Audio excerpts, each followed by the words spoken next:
So I thought I'd try this go live thing on YouTube. I haven't done this for some time. I'm sitting here at Y Boston Lake waiting for my car to charge on one of the Tesla superchargers. Say waiting, it's going at 110 kilowatts at the moment, which is quite slow, to be honest. It's pretty nippy. If you check this out, so we're whipping along at 110 kilowatts. So I thought I'd just go live. Hi ESK8. Hi Mark, how's it going? Little bit of updates probably about the car. This is my first year anniversary of leasing the Tesla Model Y. So far so good, apart from a cracked windscreen the other week, which is now fixed. It's pretty cool. It is what time is it? 5:30 in the evening. So on my way home from the office, and just stopping to top up the car. I'm lucky I've got about 1,400 free supercharge miles to use before April, because somebody was nice enough to use my Tesla referral code, so I got some free supercharger miles, so that's quite cool. Did Tesla fix that for you? No, they didn't. It went through auto glass in the end. I paid my excess on my insurance and got it done for about 150 quid. So to be honest, the hassle that it would have taken to get Tesla to do it. Interesting enough though, Tesla did have, auto glass did have another 4 or 5 on the same day with the exact same problem. So there does appear to be a problem, but whether it's a problem with certain cars and where they're from, mine was made in Shanghai in China, but then others, like some of the Model 3s and some of the older Model S's, are different countries like America and stuff like that, so it's hard to tell. What else can I say about the Tesla? I would say the biggest plus side for me has been the supercharger network. I personally don't think, I think the car is great. I just don't think it's probably, as good as it could be. It's a little hard on the driving, and some bits are a little bit creaky here and there. Compare that to, like, a BMW and Audis and things like that. You do get I think a slightly higher quality. But for supercharging and that sort of ease of use and things that just work, it's second to none. I mean, anyone that watched the Alps trip I done last year, which was just amazing, I literally got in the car at midnight, or just after midnight, plugged in the Alps where I wanted to go. The car worked out the route and the chargers, and it was spot on. It was absolutely flawless. And like in where I am at the moment, there's, I don't know, about 10 superchargers here. So it's just easy. So car wise, it's going really good. I've got another 3 years on the lease, so this will be with us for a while. It's been really good. It's been fun so far. It will continue to be. What else am I doing? So tomorrow, Personal Electric Transport, PT in London, are kindly lending me a InMotion V14 for the day. It has been raining today, and they have put a street wheel on it, so that's going to be interesting tomorrow. Although apparently the InMotion has got IP6 rating, so it should be all right in a bit of rain. So I'll be doing a video of that tomorrow. I may well do a live video as well, but expect to see that on the channel in the next next week or so. And what else is coming up? There's going to be a few trips and things like that I'm arranging over this year. Probably not quite as much as maybe the Alps. Things are going to be a little bit tight this year, I think, but I'm looking to go back up to Scotland again and do the Skyfall Road, but this time on the unicycle, so that's cool. Hey One Wheel King, how's it going, dude? But yeah, there's that. There's obviously the Wales, the yearly Wales trip. So I'm going to be doing so Mark, if you're listening, I'll be in Cardiff on the Friday night, and I'll be doing the Brecons and the Concombre Forest on the Saturday. So that'd be cool if you're going to that as well, and we can finally meet up and do some videos together, and just chill out, hang out, and just have a laugh. And I'm sure there's lots of other stuff. There is a big epic Scotland trip I want to do. Whether we get a chance to do it this year or not, I don't know, but it's going to be the Scottish Highlands, and it's about 150 miles, and there's about 3 smaller islands. So you have to start at Fort William, I think it is, and then you go around some of the islands, and you do ferry crossings to each island. You go across all the islands on the unicycle. Now I've got the Sherman S, which is an incredible wheel, if I'm honest. Something with a guaranteed 100 odd mile range, top speed of over 50 miles an hour, and it's just a crazy good wheel. It just opens up so many possibilities with the added comfort of having suspension. So that's been cool. That's weirdly the only wheel I've got at the moment.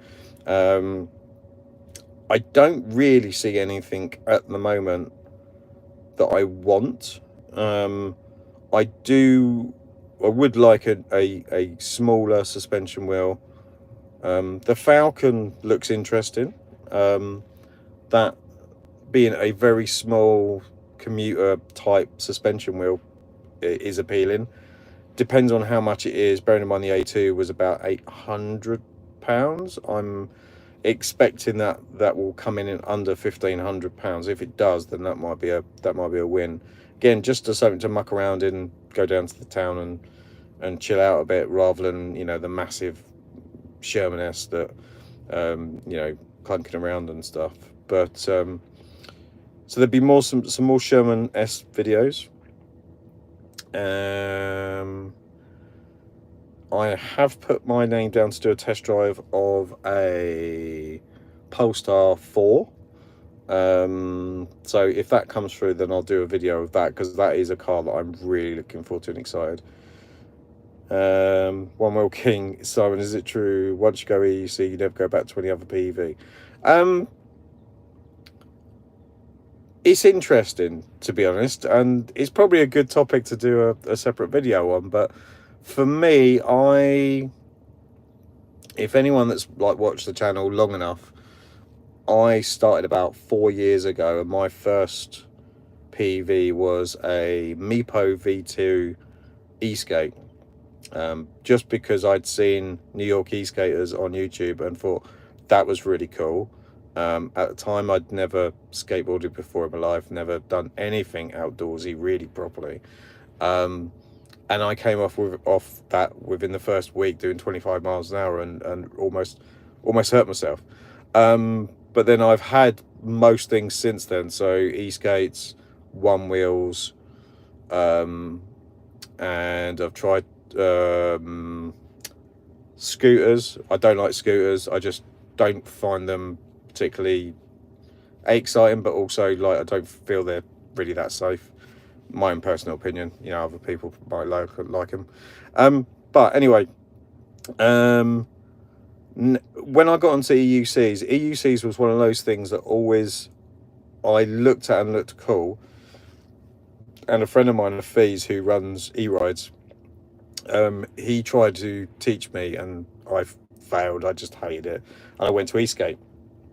And then several years later, I kind of thought it's the only one I haven't really not mastered, but tried to get good at. So I picked up a V10F, and about 2 months of every day trying to learn it, because I just couldn't get it. And everyone says it will just click, and eventually it does. And some people it clicks early, some people it later. For me, it was a bit later. As soon as I got that, I wanted more, and I went from that to an RS19 to a Sherman Max. I've had a Master and things like that. So I've gone through quite a few wheels kind of to get the one that I really want, which was, you know, to be honest, the best one I think at the moment is still the Sherman S. Now, recently I done a review video for a ESK8, and it was a really good electric skateboard, really cool, really fun. But I didn't feel like I went, yes, I need to get a skateboard now as well. If anything, the only other thing that would probably I would go back to, or have something in complementary, lightly complementary to my EC, would be a one wheel, like a one wheel GT or a GTR. Now, I have had a GT and I did like it, but unfortunately I needed to sell that so I could get the unicycle I kind of wanted, so it was needs must at the time. I really like one wheels. I think one wheels give you similar sense to an EUC, which is that floating on air and flying type feeling, which is a lot of F's in that sentence. But I like the chill factor of that. I was never one to curb jumps and all the other stuff. I did a bit of off-roading, not much, but I really like the chill factor for it. I wasn't particularly great at it, but I really liked it, if I'm honest.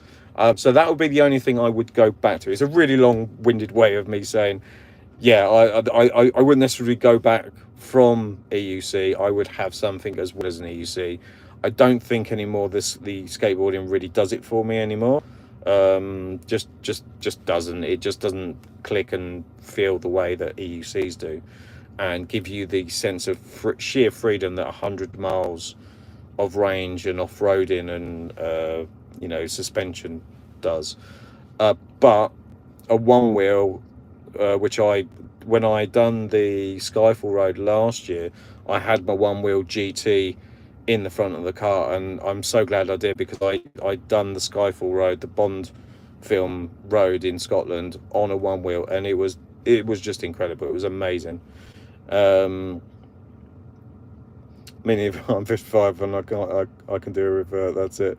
Yeah, I'm 50, and to be honest, I never thought I'd be doing what I'm doing unicycle wise, let alone anything else. I'm reasonably confident on unicycles now. I can do stairs, which I was terrified at doing, you know, and some of the other bits and pieces. I'm not one of these big jumpers that they do.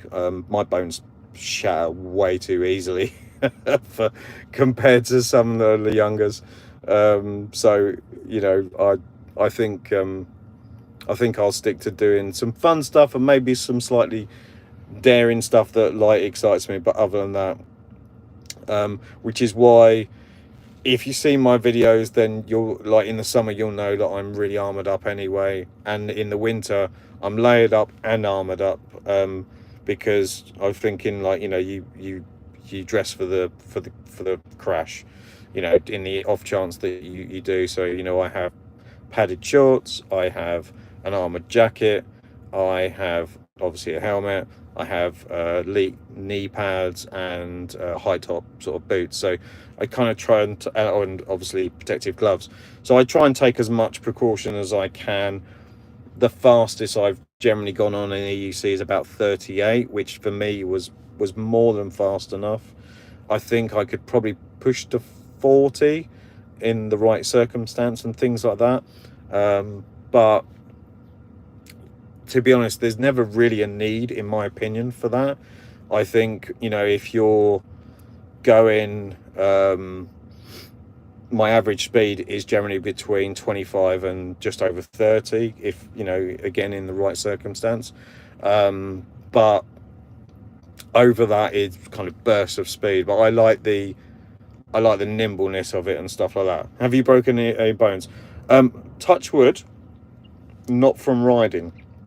The only times I've ever broken bones in my life, luckily, was at school, and I broke both wrists. One, I fell down a hill at school when I was about, I don't know, 12, and I twisted my arm the wrong way, and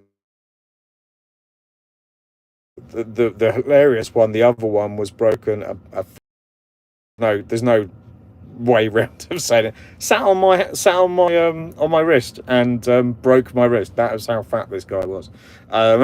True story. So I have actually broken both wrists. So in the winter, my wrists ache for no other reason. My hat. But yeah, so luckily I've done that. I've come off of quite a few times, like through riding, practicing. Generally, the ones that I tend to get caught out on are little stumps, like little tree root stumps, that because on a lot of my wheels have honeycomb pedals, sometimes if those tree stumps and your pedals aren't high enough, they can get caught with those. So I've been spun around on those before. When I was learning unicycling, I made the rookie mistake of, I thought it was coming off, so I grab a tree, and you grab a tree, and because the wheel's still going, you swing around and hit the tree. So I've had moments like that. I've come off a few bits like that.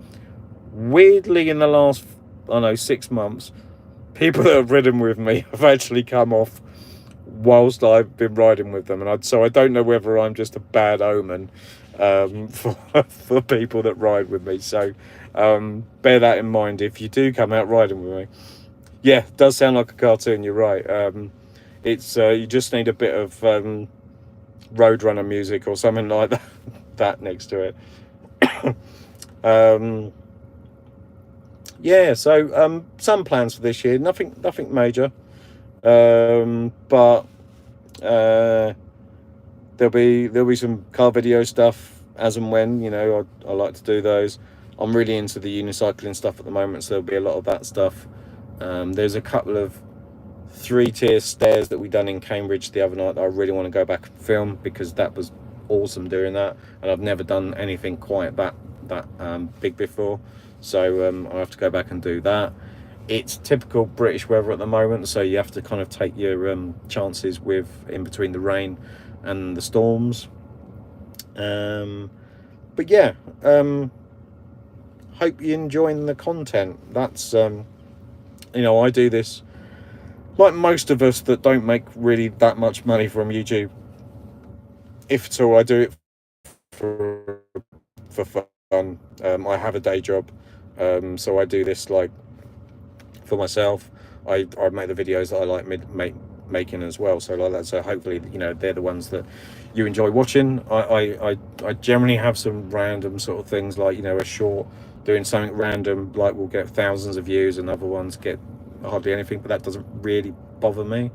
And a random one, a 2-year-old video short, which I done at fully charged with a 3-wheeled car. Done nothing when it came out, and in the last month it's gone from originally having something like 1,000 views, it's now at 34,000 views, which is insane. I've got another 100 subscribers from it. So if you are one of those people out there that done that, thank you very much. One more for your channel, informative. That's nice. Thanks, One Wheel King. I appreciate that. It's if nothing else, a bit of fun. Sometimes a bit of information, sometimes a ride video and things like that. So as long as you guys out there get something from it, that's what I care about. The original remit for this channel was getting one person into an electric car when I first started, and since then I've helped loads of people get into electric cars. So that was always the aim, and that was really gratifying when people come up to you and sort of say, we got into that because of you. And it's gone from electric cars to anything electric, really. So hence the reason why, if you go back to the history of the channel, there's so many different things: one wheels, cars, electric boat is in there somewhere. Anything and everything, like that sort of stuff I like. So it's just with the car stuff, I haven't covered as much, just because generally there hasn't been a lot of cars out there that's really excited me much. But also, when you're a channel with less than, say, 10,000 plus subscribers, and X amount of thousands of views, it's really difficult to convince garages and people like that to give you a chance to review a car. Now, I have in the past managed to do that through many channels, so that's been appreciated. But I don't think people realize how difficult it is, you know, that when you go into these sort of places, they're expecting you to buy a car, and I'm always out open and honest, saying, you know, I'll give you some free advertising of your garage if you let me have a car for a few hours or whatever. So where I can, I obviously will do that as well and carry on doing what I'm doing. So I'm probably wrapping up. The charging is now at, what am I at? 226 miles. So I've put in 150 miles in since we've been talking. I've got 11 minutes left, but I don't really need all of that left. So thanks for tuning in, guys. Appreciate everyone that stopped and chatted. That really is nice. That really is cool that you guys done it. I might do a few more of these if you guys are interested over the course, and keep an eye on YouTube live and like things like Instagram and stuff like that tomorrow for the V14. I'm hoping to get some good stuff from that. We'll see how it goes, and it's not going to be a review. It's going to be a day with the V14. So yeah, cool. Cheers, guys. See you later. Bye.